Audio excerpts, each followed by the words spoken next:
Hey everyone, Simon here. A quick update on the recent Bitcoin crash a couple of days ago on September 24th. This is for my crypto bootcamp students and just people in general. I'm putting this video out there. I'll take a look at the sort of technical reasons why we think this happened and then the astrological reasons why it may have happened. And so let's take a dive. Or rather, let's dive in. Let's not take a dive because we want to hold on and not panic. Um, so let's see, I believe you're seeing my screen. So let's take a look at the technical side. So the hash rate of Bitcoin, which is how much mining is being done, how many transactions are being processed, that fell dramatically and fell, I think, for 40%. And people started to freak out and go, well, maybe miners aren't mining Bitcoin anymore. For some reason, they don't like it. And people started selling their positions. On top of that, bearish investors took that opportunity to put shorts on their positions and sell off and so on. So it kind of created this downward slide. Now, the last time this happened was around November of 2017 that the hash rate dropped. And about a month later, Bitcoin rebounded and it went to its new all-time high. So why is that? And is that going to happen again? Well, some people believe, some experts believe that this is actually mining companies exchanging equipment. So they're taking out old machines and putting in new machines that will create faster transactions, more transactions per minute at a lower cost and at a lower electricity usage, because electronics are constantly being improved. And so they're swapping their old machines that can only process so much for new machines that can process a lot more. And so last time this happened, then we saw production go way up. People started buying and Bitcoin went to 20,000. Is this going to happen this time? Well, it could, because if that's indeed what's happening, then miners are becoming more efficient. Now, why are they doing this? Well, partly because there is the halving event where their reward will be cut in half next May 20th, officially. And so perhaps in preparation for that, they want to become more efficient and get the most out of every transaction they process or every kilowatt hour of of electricity that they consume. So whatever the case, I'm still very bullish, as are some other investors that I know who are professionals better than I am. On the astrological side, why do we think this happened? Well, I'll show you one theory that I have. I mean, nobody really knows. I don't claim to have all the answers, certainly. But this is the chart of Bitcoin, of the transits rather, on December 26th. There's a massive eclipse happening. And why is this relevant? Eclipses happen, 4 times a year, 2 solar, 2 lunar on average or so.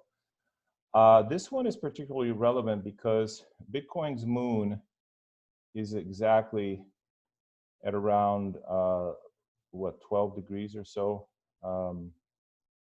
Well, depending on what time you think it was born, but Bitcoin's moon is very close to here, to this position of Rahu. So it might be at 9 degrees, it might be at 11 degrees, something like that.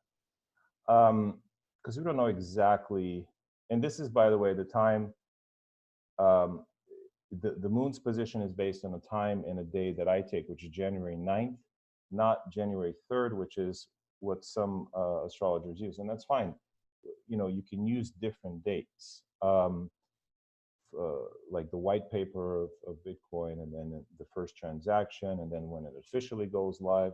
There's many different points at which you can say, aha, this is the official chart. I happen to take this one. So anyway, with moon at around 10, let's say 10 degrees, you could see that this eclipse is going to happen exactly opposite Bitcoin's moon. So this is a big deal. And here's a little secret.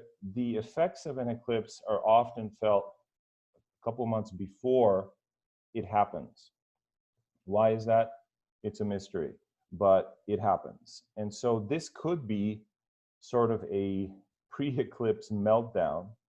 But whatever the case, this eclipse and then consequently Jupiter transiting through Sagittarius very quickly, in the matter of a few months, it'll go through Sagittarius and pass into Capricorn. That's moving very, very fast. And when a planet moves very fast, it's unstable. It's unable to give its full benefic effects. Now, on the good side, both Saturn and Pluto will be leaving Sagittarius, meaning they'll be leaving that opposition to Bitcoin's moon and they'll be going into the 8th house. So that's actually good. So the next year does look good. But Jupiter's transit, I've been expecting it to be, a really good sign.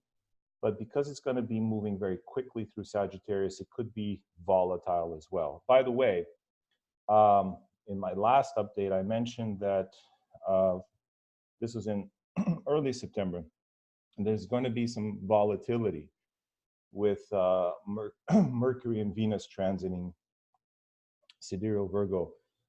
If you're not an astrologer, don't worry about the terms. But I mentioned a lot of, but honestly, I did not see this kind of volatility. I thought it would be, big swings up and down, but these are mostly swings down.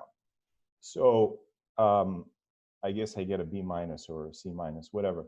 But I did see that there's volatility coming, and I'm still going to stick to my prediction that in November, all of this shoots up.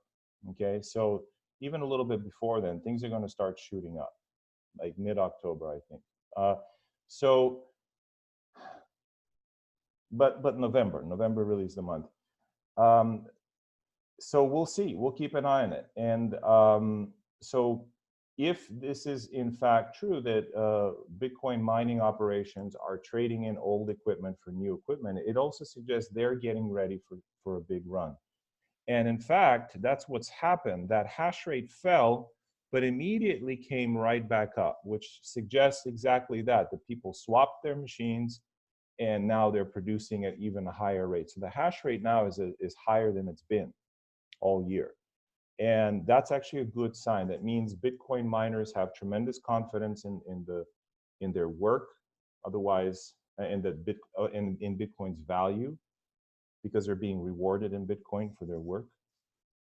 And so it's a bullish sentiment, even though the price right now, Bitcoin is about 8,000 at the moment. The price does not reflect that.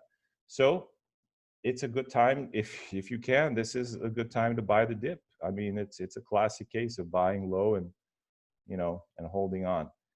And for those of you who are, sort of professional investors, if you do, make a profit from this information and from this venture, I do encourage you to put a portion of your profits aside to charity, to the charity of your choice. As I write in Gambler's Dharma, this is investment. Speculative money is always very fleeting. And so one good way to ensure continued returns is to pass some of that along to, pass some of your good fortune along to others. And, only how to do that. But there are many good charitable organizations around, including Dr. Chudok, Dr. K.S. Chudok's